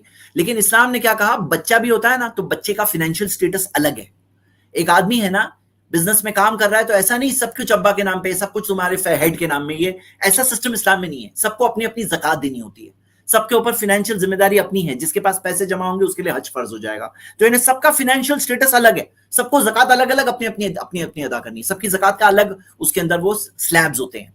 तो यहां पे हम ये देखते हैं कि इस्लामिक सिस्टम के अंदर ये कॉन्सेंट्रेटेड, ये फिक्स सिस्टम नहीं है कि एक ही हेड के नाम में है। पहली बात तो ये फर्क समझना जरूरी है, क्योंकि अगर आप फर्क नहीं समझोगे तो कंपैरिजन नहीं कर सकते। दूसरी चीज, अगर मान लो कि बेटा ऊपर कोई नहीं है, जैसे मिसाल करो, आपको पता है इस्लामिक शरीयत में 5 लोग होते हैं, उनको हमेशा विरासत में शेयर मिलता है, माँ बाप, हस्बैंड वाइफ और सन डॉटर, यानी कि हस्बैंड वाइफ में भी जो भी एक बाकी रहे।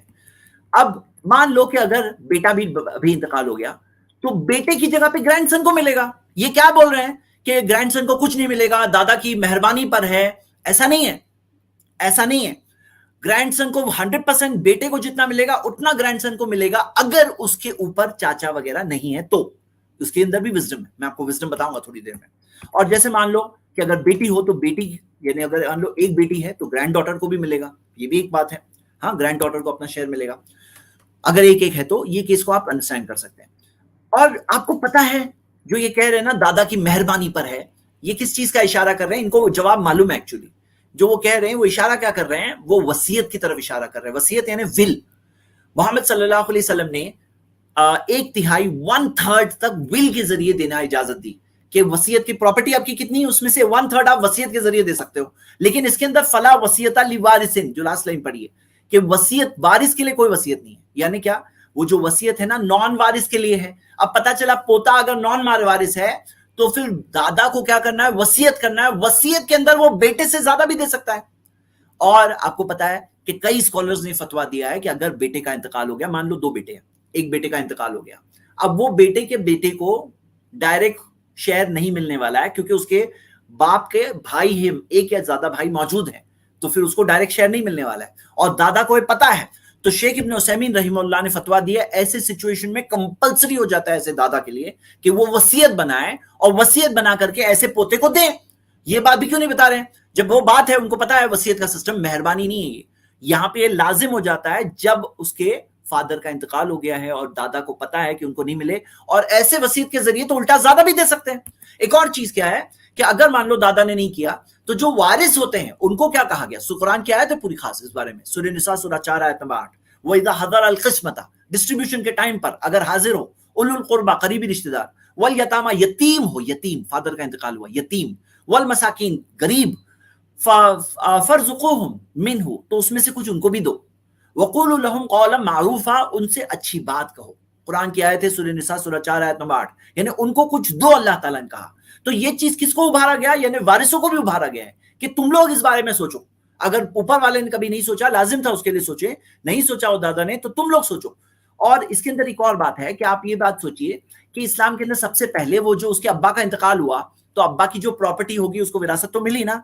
इस्लाम में ऐसा नहीं कि दादा के नाम में सब प्रॉपर्टी होगी, बाप के नाम में कुछ प्रॉपर्टी नहीं होगी, यानी हर किसी की अपनी अपनी प्रॉपर्टी होती है। वो जो काम धंधा बिजनेस सर्विस जॉब वगैरह करेंगे उनको जो मिलेगा बचपन से लेकर बड़े होने तक जो मिलेगा वो उनकी पैसे है, वो पैसे में से उनको विरासत में शेयर मिलेगा, बेटे को, उनके बेटे को मिलेगा। जब फादर का इंतकाल हुआ, जब वो यतीम हुआ उस वक्त मिलेगा। और एक चीज है किफालत, कि मतलब क्या, वो बच्चे की खर्चे की जिम्मेदारी किस पे गई, उसके अब्बा का इंतकाल हो गया है तो अगर मान लो इंतकाल हो गया है तो दादा पर जाती है जिम्मेदारी, दादा का इंतकाल हो गया चाचाओं पे जिम्मेदारी जाती है, यानी कि उसकी जिम्मेदारी हमेशा किसी किसी पर रहेगी। यानी ऐसा ही वो लावारिस नहीं होगा, यानी उसका कोई ख्याल रखने वाला नहीं, ऐसा नहीं होने वाला है। ये बात भी समझ लेना चाहिए। और एक बात समझ लेना चाहिए कि आपको पता है जिम्मेदारी किसको बोलते हैं, कि वो दादा जिसका इंतकाल हुआ तो उसके जो बेटे थे वो जिम्मेदार थे, वो दादा पर वो जिम्मेदार थे। तो वो जब जिम्मेदार थे दादा की, यानी कि मान लो दादा कभी माइनस में हो सकते हैं तो उनको पैसों की जरूरत हो, मेंटेनेंस की जरूरत हो, कौन देगा, उनके बेटे देंगे। और अगर बेटा कोई है नहीं तो पोते पे जिम्मेदारी आएगी।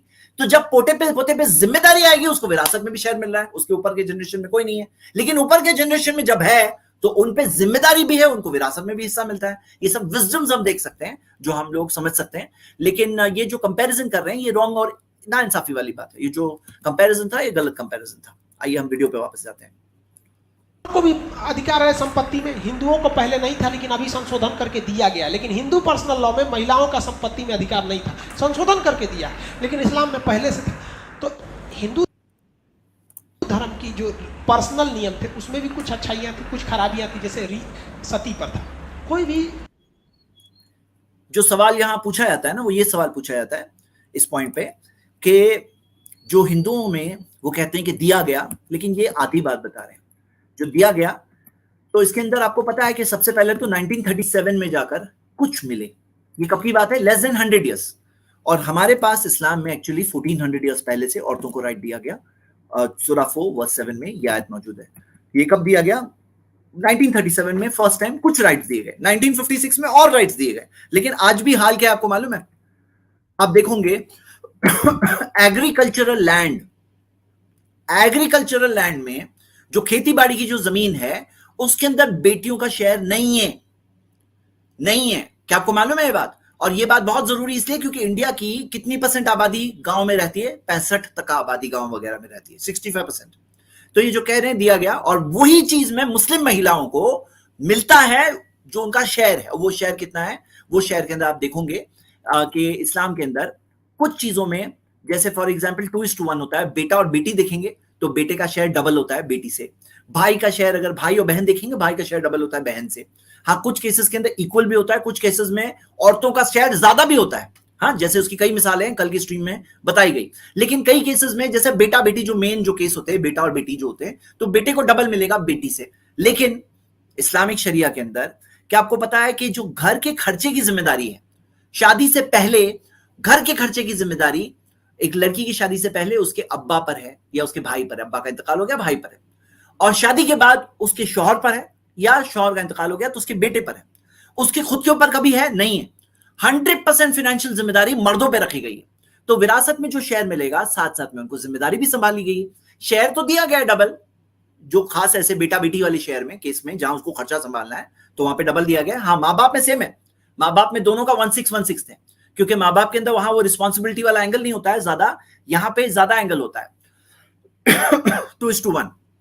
लेकिन सवाल क्या है कि साथ में जहां पे ये लोगों ने औरतों को बराबर विरासत में हिस्सा दिया, औरतों को विरासत में जब बराबर हिस्सा दिया, मर्दों और औरतों का बराबर होगा, बेटा बेटी का बराबर होगा, साथ में एक और चीज गिफ्ट में मिली है। क्या चीज मिली है मालूम है? ये देखिए कि जो स्पाउसेस होते हैं ना, हस्बैंड वाइफ, दोनों पर फाइनेंशियल जिम्मेदारी इक्वल। इस्लाम के अंदर फाइनेंशियल जिम्मेदारी किस पर है? शौहर पर है। कितनी? 100%। अल्लाह के रसूल मोहम्मद सल्लल्लाहु अलैहि वसल्लम ने कहा, जो तुम खुद खाते हो वो खिलाओ, जो खुद पहनते हो वैसा पहनाओ। सुनन अबू दाऊद में सही हदीस है। मतलब रिस्पॉन्सिबिलिटी किस पे है? सूरह निसा सूरह 4:34, अर्रिजालु कव्वामूना अलन-निसा, मर्द औरतों पर जिम्मेदार है, मतलब पूरी जिम्मेदारी उन पर है 100%।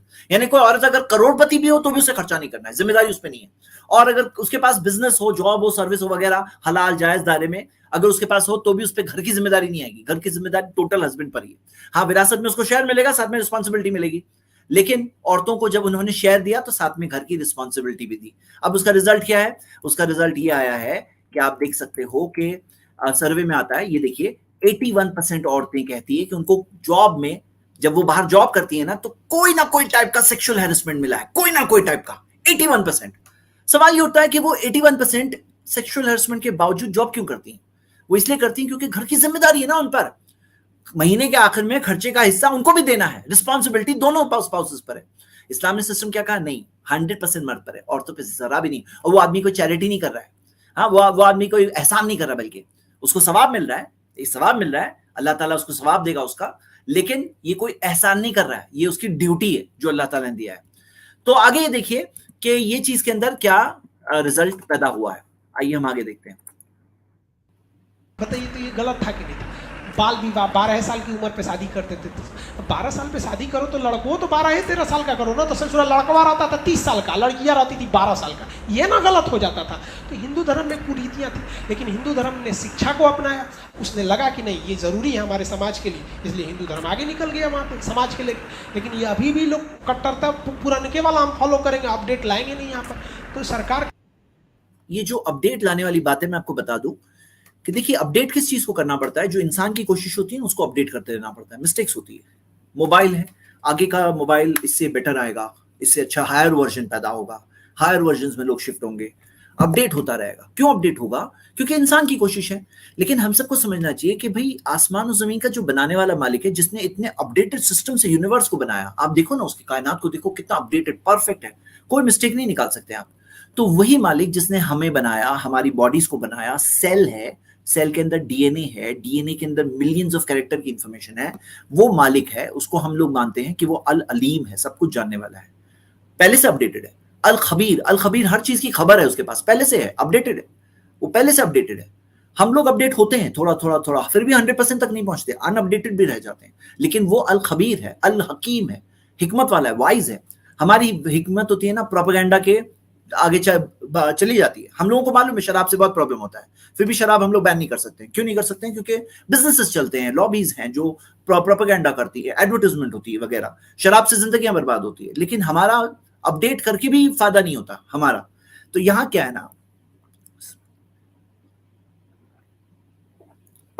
इस्लाम ने जो चीज दिया है वो मालिक की तरफ से। आप देखो ना, कुरान अल्लाह की किताब है, बहुत सारे प्रूफ्स है, जो उसके अंदर जो मैसेज है, प्योर मैसेज, जो उसके अंदर साइंटिफिक मिरेकल्स है, जो उसमें पेशेंट गोइयां हैं जो प्रूव हो चुकी है। कल हमारी स्ट्रीम होती है संडे को, वाई इस्लाम 100 रीजंस, कई हफ्ते से हम लोग कर रहे हैं, हम 100 टाइप के रीजंस देख रहे हैं। 100 रीजंस नहीं, उसके अंदर 100 टाइप के रीजंस, तो हम लोग देख रहे हैं अल्हम्दुलिल्लाह। आप देखेंगे आपको हंड्रेड्स ऑफ रीजन मिलेंगे कि कुरान अल्लाह की किताब है, मोहम्मद सल्लल्लाहु अलैहि वसल्लम सच्चे रसूल हैं, और इनके पास इसी वजह से ये चीज जो पहले से आई है सही आई है, इसलिए अपडेट करने की जरूरत नहीं। अपडेट क्या होता है मैं आपको बताऊं कि जो उसूल मिला उसके एप्लीकेशन में हम देखते हैं। जैसे उन्होंने बताया खम्र, कुरान में आता है खम्र, और खम्र का डेफिनेशन है माखामर अल अक्ल, जो अक्ल पे पर्दा डाल दे, मतलब खम्र यानी शराब, नशा।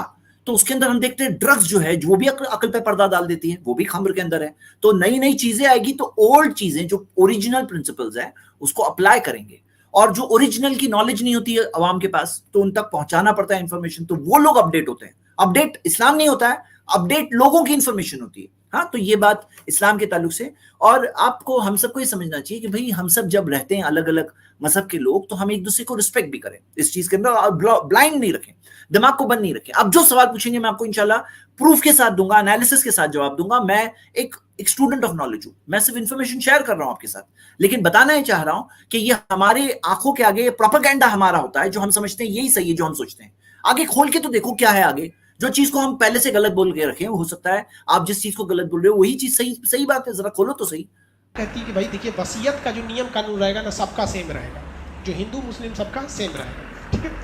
गोद लेने का नियम नहीं, एक मिनट, वसीयत की जो बात ये कह रहे हैं, वसीयत वाली बात, तो मैं आपको बता दूं, वसीयत के अंदर मैंने आपको बताया 1/3, लेकिन वसीयत के अंदर एक चीज बहुत जरूरी होती है, हाँ, जो आपको मैं बताना चाहता हूं, आप भी इस बात को अप्रिशिएट करें। क्या आपको पता है कि इस्लाम के अंदर वसीयत के अंदर क्या बताया? ला वसीयता ली वारिसिन, वारिस के लिए वसीयत नहीं है। तो कोई शख्स इस्लामिक लॉ के अंदर छेड़खानी नहीं कर सकता कि भाई मैं बेटे को डबल देना चाहता हूं, मैं बेटी को नहीं देना चाहता हूं, नहीं चलेगा। जो अल्लाह ने दिया वही देना पड़ेगा। वसीयत किसके लिए है? गैर वारिस, वारिस के लिए नहीं है। लेकिन आप देखोगे कि दूसरे लॉज के अंदर ये चीज चेंज हो जाती है। हाँ, ये चीज चेंज हो जाती है। मिसाल के तौर पर वो अपने कानून, अपने वसीयत के जरिए विरासत का कानून कोई शख्स बदल सकता है। इससे क्या होता है मालूम? बात समझिए। मैं जो आपके सामने बता रहा हूं ना, कि जो आपने देखा कि इतने सारे केसेस पेंडिंग है, यहां पे देखिए नीचे की लाइन में देखिए, हाँ, जो 1 करोड़ से ज्यादा सिविल केसेस पेंडिंग है, 1 करोड़ से ज्यादा। तो ये जो सिविल केसेस है, इसमें से 76% प्रॉपर्टी डिस्प्यूट है, फैमिली डिस्प्यूट है। तो इस्लाम ने क्या कहा कि नहीं, तुम्हारा जो शेयर है वही मिलेगा, बस जो तुम्हारा शेयर है वही मिलेगा। इसके अंदर कोई छेड़खानी नहीं कर सकता है। फिक्स शेयर है। फिक्स शेयर से क्या होता है? डिस्प्यूट के चांसेस कम होते हैं, क्योंकि आपको जो दिया गया अल्लाह ने दिया है, वो कोई आपके अब्बा ने नहीं दिया, तुम्हारी अम्मी ने नहीं दिया, वो फिक्स अल्लाह का दिया हुआ शेयर है, बस वही रहेगा। वसीयत के जरिए चेंज नहीं हो सकता, जो ये बोल रहे हैं ना वसीयत का सिस्टम। तो अब देखिए यहाँ पे ये डाइवर्सिटी होती है, इसको भी अंडरस्टैंड करना चाहिए। यहाँ क्या लोग समझते हैं ना कि जैसे ये सब चीज बैकवर्ड जो बोल देते हैं, इस्लाम की चीज बैकवर्ड है इसलिए अपडेट करने की जरूरत है। ये बात रॉन्ग है, ये सोच ही रॉन्ग है। एक तरह से जरूरी भी है। सुप्रीम कोर्ट ने अपने डिसीजन में स्पष्ट बोला है कि यूनिफॉर्म सिविल कोड किसी भी धर्म के रीति में छेड़छाड़ नहीं करेगा, केवल ये नियम बना देगा कि भाई मैरिज का मकाम किसने दिया? रिलीजन ने दिया। शादी को शादी क्यों समझते हैं हम उसको रिलीजन की वजह से समझते हैं। तो शादी, तलाक, ये सब चीज रिलीजन के हिसाब से रीति भी है और रिलीजन के हिसाब से इसकी प्रैक्टिस भी है। और बल्कि ये रीति वाली बात जो बोल रहे हैं ना, ये भी इनके पास प्रूफ नहीं है। ये प्रूफ नहीं है कि ये सुप्रीम कोर्ट ने कहा है या आगे का जो ड्राफ्ट होगा या जो भी चीज होगा, वो सब चीजें अनक्लियर है इस टाइम पर। सब चीजें अनक्लियर है जी। आप हिंदुस्तान के कानून के हिसाब से तलाक दीजिए, और तलाक पॉसिबल भी है। रीजन समझिए तलाक का क्या है। बहुत लोग में विवाद हो जाता है। महिलाओं में वो खराबी जानते हैं क्या होता है? जब इनको गुस्सा चढ़ेगा तो इनको ये समझ में नहीं आएगा कि किसको कितना बोल रहे हैं। ऐसा बात बोल देगी सब ना कि आदमी पगला जाएगा वहाँ पे। गुस्सा के आधा 80% तलाक केवल जुबान की गंदगी से होता है। इतना टफ वर्ड बोल देते हैं कि दिल के तकलीफ है। कह देंगे तू और ऐसा अच्छा था हमारा रिक्शा वाला से बिया हो गया रात। बताइए ये गलत बात है कि नहीं? रिक्शा वाला से बिया। एक पुरुष क्यों जाना जाता है? कमाने के लिए। मुख्य रूप से वो कमाने के लिए जाना जाता है कि कभी भी ये कमाएगा। जिस वजह से वो जाना जाता है कमाने के लिए, तो तू बोलती है कि रिक्शा वाला से बिया हो जाता है। यानी कमाने के लेवल में तूने सबसे नीचे फेंक दिया ना। इसी में पुरुष कह देगा महिला को कि महिला क्यों जानी जाती है? इज्जत के लिए, सम्मान के लिए। कह देगी तोरा से। ठीक है, यहाँ पे मैं आपको बात बता दूं, ये जो उन्होंने कहा ना कि भाई कभी बीवी गुस्से में आकर कुछ बोल रही है और आदमी गुस्से में आके तलाक कह सकता है, वो तो मैं बता चुका हूं आपको कि गुस्से में आके वो डायरेक्टली तलाक नहीं बोल सकता। गुस्से में आके डायरेक्ट तलाक नहीं बोल सकता है। लेकिन ये जो बात बोल रहे हैं, इनको यहाँ पे बात समझना चाहिए कि भाई इस्लामिक लॉ के अंदर मर्द को तलाक का राइट दिया गया है, एक लिमिटेड, कि भाई ये कानून के तहत तुम तलाक दे सकते हो। ऐसे नहीं कि कभी भी उठ के तलाक कह दी। उसका टाइम और सिस्टम है। सिस्टम के तहत सूरह 65 वर्स 1 सूरह तलाक की पहली आयत है ना, वहीं से बात मिलती है। सिस्टम के तहत तलाक देने कहा गया। लेकिन औरतों को अगर तलाक चाहिए तो उसको या तो हस्बैंड को बोलना पड़ेगा, या तो हस्बैंड नहीं दे रहा है, काजी के पास जाएगी, काजी के पास से जाकर खुला लेगी, या काजी उसके अंदर निकाह फस्ख करेगा। तो ये सिस्टम है। तो यहाँ पे ये जो कह रहे हैं ना कि औरतों को गुस्सा आ जाए, तो यही बात है भाई, आप खुद अपनी जुबान से बोल रहे हो। जो चीज के अंदर लोग बोलते हैं कि भाई इस्लाम के अंदर औरतों को क्यों राइट नहीं है कि डायरेक्टली जाके तलाक दे दें, हाँ औरतों को क्यों राइट नहीं है, तो यहाँ आप देखोगे कि औरतों को जो चीज अल्लाह ने नहीं दिया उसमें भी विजडम है, उसमें भी विजडम है कि भाई औरतों डायरेक्टली कहने का इजाजत नहीं है, वो जाएगी काजी के पास जाके प्रेजेंट करे, उसको कन्विंस करे, अपना केस प्रेजेंट करे, जैसे नबी सल्लल्लाहु अलैहि वसल्लम के जमाने में हुआ। हाँ, जैसे नबी सल्लल्लाहु अलैहि वसल्लम के जमाने में हुआ उसको मिल सकता है। लेकिन मैं आपको एक चीज बताना चाहता हूँ, मैं जरा उसकी पावर पॉइंट खोल रहा हूँ, एक चीज जिसे समझ सकते हैं लोग ये बात को इंशाल्लाह। हाँ, बहुत फनी बात है, जो लोग बोलते हैं उनको काश ये बात पता होती। इन्होंने बात कही, मोर डिवोर्स इनिशिएटेड बाय विमेन, ऊपर स्पेलिंग में मिस्टेक है, इनिशिएटेड बाय विमेन। क्या है, बीबीसी की रिपोर्ट है, ये यूएसए की खास है, कि इसके अंदर रिपोर्ट में क्या आया, क्योंकि ऐसी रिपोर्ट मुझे इंडिया की नहीं मिल पाई, मैं सर्च किया, अगर मिल जाए किसी को तो जरूर मुझे भेजिए। ये यूएसए की और यूके की रिपोर्ट्स मिल रही है। तो यूएसए के अंदर ये है मामला कि जो डिवोर्सेस जो इनिशिएट होते हैं, जो शुरुआत की जाती है कि भाई मुझे तलाक चाहिए, तो कौन डिवोर्स इनिशिएट करता है, तो आता है फिगर है 70%, और अगर औरतें एजुकेटेड हो, कॉलेज एजुकेटेड हो, तो 90% जो इनिशिएट किया जाता है, औरतें कहती है कि हमें अलग होना है, औरतों की तरफ से सेपरेशन की वो आती है 90% केसेस में। मैं नहीं कह रहा हूं सबके सब गलत है, मैं नहीं कह रहा हूं सबके सब गुस्से में बोल रही हैं, मैं नहीं कह रहा हूं, लेकिन मैं बता रहा हूं कि इसके अंदर वो लोग भी तो डायरेक्ट नहीं दे सकते ना, वो सिस्टम के अंदर भी डायरेक्ट दे सकते हैं क्या? तो इस्लामिक सिस्टम के अंदर भी औरतों को जाना है कोर्ट में, जो इस्लामिक काजी, इस्लामिक कोर्ट होता है, वो उसको अपने तौर पे मामला सॉल्व करना है कम्युनिटी लेवल पर।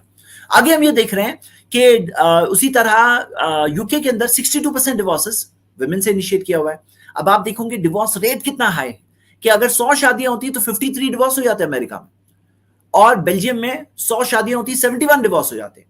तो ये जो फेल्ड सिस्टम है, जो आज यहाँ यूनिफॉर्म सिविल कोड के जरिए यहाँ लाने की बात हो रही है। चलिए आगे देखते हैं। तू ओकरा के फेंक दिए नीचे, ये एकरा फेंक दी नीचे, ले मार हो गया यहाँ पे। सबसे गलत बात है, आप लोग की भी जब शादी ब्याह होगी, जब भी लड़ाई झगड़ा होगा, तो कह दीजिएगा तुमको आज जितना बोलना है बोल दो, हम कल बोलेंगे, तुरंत मत बोलिएगा, नहीं तो फिर वही हो जाएगा। सही बात समझ आएगा?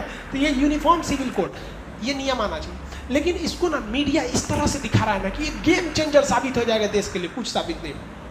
समझ आएगी? सही बात है, ये कोई गेम चेंजर ऐसे भी नहीं है, ये यहाँ पे सिर्फ एक डिवीजन हो जाता है, लोग आपस में डिवाइड हो जाते हैं। अगर लोग समझदारी से बात करें, यहाँ से मुस्लिम्स की बात नहीं हो रही है, यहाँ सब धर्मों वालों की बात हो रही है। और मैंने अपनी जो प्रेजेंटेशन है, जो आज अपलोड हुआ है प्लस टीवी पे और जेड पटेल चैनल पे भी, आप लोग वो देख सकते हैं, उसके अंदर मैंने 10 प्रूफ दिए कि ये सिर्फ मुस्लिम्स का टॉपिक है ही नहीं, ये सबके लिए है और सबके जरिए है, हम सबके लिए इंपॉर्टेंट है कि हम सब अपनी आजादी को प्रोटेक्ट करने के लिए हम बात करें, और समझदारी, better sense I hope will prevail इंशाल्लाह, कि लोग समझेंगे और बेटर सेंसेस में प्रिवेल होगा। क्योंकि यहाँ पे क्या है, जैसे अगर कॉन्स्टिट्यूशन में कहीं कुछ प्रॉब्लम है तो हम देखते हैं अमेंडमेंट्स जो आते हैं लोगों में, तो उसी तरह अगर मान लो कि कहीं कोई लॉ है और उसके अंदर लोगों में जो अप्लाई किया गया है उसके अंदर कहीं मिस्टेक है, तो वो लॉ को इम्प्रूव कर सकते हैं कहीं कि भाई ये एप्लीकेशन में यहाँ इम्प्रूव करना है, या ये चीज के अंदर ये चीज है, बस कॉन्स्टिट्यूशन को हटा दो ये नहीं सही है, सही बात है, और पर्सनल लॉस को ही हटा दो ये सही बात नहीं है। हाँ जी, तलाक वैसे भी धीरे धीरे बहु विवाह, पॉलीगेमी अब धीरे धीरे अपने पतन के कगार पर। अब बहुत कम ही ऐसे लोग हैं जो दो को शादी कर रहे हैं, क्योंकि हाँ कम हो रहा है, लेकिन क्या बढ़ रहा है, बेहयाई बढ़ रही है, विदाउट मैरिज रिलेशनशिप्स बढ़ रहे हैं, वो चीज बढ़ रही है, और उसकी वजह से हमारा फ्यूचर खराब हो रहा है कंट्री का, हमारे लोग, हमारी आगे की जनरेशन खराब हो रही है। समझना चाहिए ना मेरी बात को जी। समाज थूक मार देता, समाज छोड़ो ना, थूको ना, उहे दुगो इतना ना दिमाग। समाज किस चीज पे थूकती है? शादी करके कोई इंसान ऑनरेबल तौर पे जिम्मेदारी लेने तैयार उस पे थूकती है, लेकिन जो गलत कर रहा है उस पे नहीं थूक रही है। जो गलत कर रहे हैं वो लोगों पे थूकना चाहिए, और सही बात है कि हमारे फ्यूचर को खराब कर रहे हैं, माशरे को, सोसाइटी को खराब कर रहे हैं। बेचारा सुसाइड कर लेगा वहां पे। तलाक वगैरह ये तो अब खत्म ही हो गया, तलाक। अरे भाई सुसाइड करना, यहाँ पे बात क्या है ना, वला यखाफूना लौमता लाइम, अल्लाह ने अपने बंदों के बारे में कहा कि वो मलामत करने वालों की मलामत से नहीं डरते। मतलब कोई कुछ कहेंगे, भाई तुम सही कर रहे हो ना, तो तुम सही करो, तुम लोगों के कहने पे जियोगे मरोगे, तो तुम्हारा मालिक कौन हुआ? तुम्हारे लोग हुए। तुम्हारा बनाने वाला कौन है? किसकी इबादत करते हो? पब्लिक की इबादत करते हो? नहीं, तुम्हारा मालिक खुश है, वो असल बात है, वो बात है। लोगों के थूकने से हम कुछ डिसाइड कर लेंगे, बढ़ा चुके हैं ये अलग से चैप्टर में। तो ये आपको कौन सा समझ में आ गया? आर्टिकल 44 समान सिविल संहिता, गोवा ने तो लागू कर दिया। समान सिविल संहिता को किस राज्य ने लागू कर दिया? गोवा ने। इसे कंपलसरी लागू क्यों नहीं किया जा सका? जब देश आज़ाद हुआ था तो हिंदू मुस्लिम के दंगे बहुत भयानक हुए थे, उसी समय लागू कर देता तो ज़्यादा विवाद हो जाता। इसलिए इसको छोड़ दिया राज्य की सामर्थ्य। ये गोवा के अंदर ये कह रहे हैं ना कि लागू हो गया, भाई गोवा के लॉ के अंदर पॉलीगमी अलाउड है, जो टॉपिक के खिलाफ ये इतना बोल रहे थे। गोवा के अंदर जो लॉ है उसके अंदर हिंदूज को बाइगमी अलाउड है। तो ये क्या बात कर रहे हैं? हाँ, तो ये टॉपिक पर मैंने आप सबके सामने बातें रखी, और सही बात तो ये है मेरे ब्रदर्स एंड सिस्टर्स, ये हमारे कंट्री के लिए टर्निंग पॉइंट पे हम हैं। अगर ये टर्निंग पॉइंट पर हम ये चीज यूनिफॉर्म सिविल कोड आता है तो ये पूरी कंट्री के लिए खराब है, हमारे कंट्री के फ्यूचर के लिए खराब है। ये वेस्टर्न कंट्रीज का फेल्ड सिस्टम है, उसे इंडिया में लाने वाली बात हो रही है। इस चीज से हम सब के लिए, हमारे फ्यूचर के लिए, हमारे आगे की जनरेशंस के लिए प्रॉब्लम है। और हमें समझना चाहिए कि आज के जमाने में हमें बेटर सेंस प्रिवेल करके जो ये रिलीजन को दूर किया जा रहा है, रिलीजन और रिलीजियस प्लेसेस के कोई मकाम नहीं। फिर कोई रिलीजियस प्लेसेस के अंदर जो शादियां होती है, लोग कनेक्टेड होते हैं, हाँ शादियां होती हैं और अपने फैमिली प्रॉब्लम्स होते हैं, वहां जाके सॉल्व करते हैं। बहुत सारे ये सब लोड जाएगा कोर्ट के ऊपर, सब चीज कोर्ट के ऊपर जाए, शादी कोर्ट के ऊपर, डिवोर्स कोर्ट के ऊपर। तो ये सब चीज से क्या होता है, ये सब चीज से प्रॉब्लम्स क्रिएट होते हैं। और इंडियन पब्लिक का मैंडेट क्या है? स्पेशल मैरिज एक्ट तो पहले से है, लेकिन शादियां कितनी होती है स्पेशल मैरिज एक्ट से? गिनी चुनी। सब लोग कहाँ शादी करते हैं? अपने पर्सनल लॉज में शादी करते हैं। तो इंडियन लोगों का मैंडेट भी यही है कि हमें अपने पर्सनल लॉज के साथ करना है। यही बात मैंने आप सबके सामने रखी। आई होप इस टर्निंग पॉइंट पे इंडिया में सही चीज लोग समझेंगे और उसी चीज के मुताबिक जाएंगे। हमें अपने दिल में नफरतों को बचाना है। कई बार नफरत में आदमी कुछ ऐसा कर जाता है जो खुद उसकी आगे जनरेशन के लिए, उसके खुद के फॉलोअर्स के लिए, लोगों के लिए खराब हो। मतलब इसके अंदर ये होता है कि नफरतों को हमें बीच में नहीं आने देना है। We have to let better sense prevail, और हम सही समझदारी के साथ फैसला करें और कंट्री को सही डायरेक्शन की तरफ ले जाएं। ये इस वीडियो को मैंने डिबंक किया, और आज क्योंकि वक्त भी थोड़ा ज्यादा चला गया और कुछ मुझे शेड्यूल भी है, तो मैं आज गेस्ट को के साथ बात नहीं करूंगा। लेकिन मैं आपको दावत देता हूं कि कल की स्ट्रीम में मैं वाह इस्लाम के अंदर कुछ प्रूफ्स भी प्रेजेंट करूंगा इंशाल्लाह।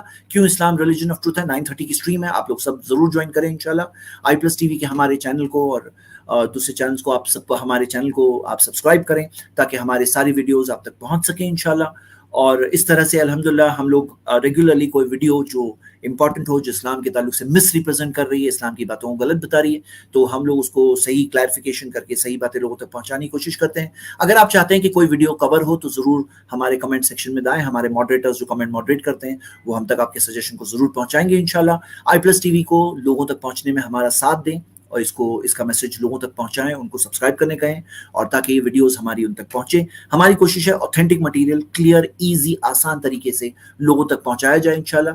और मैं खान सर से भी लास्ट में ये बात कहूंगा कि आपको ये चीज़ को पर्सनली नहीं लेना चाहिए। हम सब इंडिया के रहने वाले हैं, हम सब एक दूसरे के यहाँ के वेल विशर्स हैं, हम सब एक तरह से कनेक्टेड हैं। तो मैं आपको यही कहूँगा कि हमारे लिए ज़रूरी है कि हम सब इंसाफ से काम लें। कहीं आपसे कोई चीज़ हुई तो बहादुर इंसान वो होता है जो अपनी गलती कहीं आए साबित हो गई तो एक्सेप्ट कर ले। एक्सेप्ट करने से छोटे नहीं होते हैं। छोटा बड़ा इंसान तब होता है जब वो कोई गलत चीज पे चले, और जानने के बाद चले, तब वो क्या करेगा। सही बात तो ये कि कोई चीज आ गई, मैंने एज अ ब्रदर आपके सामने बातें रखी, इंसानी भाई हो आप मेरे, और आपको मैं इन्वाइट करता हूं कि आप ऑथेंटिक सोर्सेज से इस्लाम के बारे में भी इंफॉर्मेशन हासिल करिए। शुक्रिया। इसी के साथ हम आज की स्ट्रीम खत्म करते हैं। अस्सलाम वालेकुम व रहमतुल्लाहि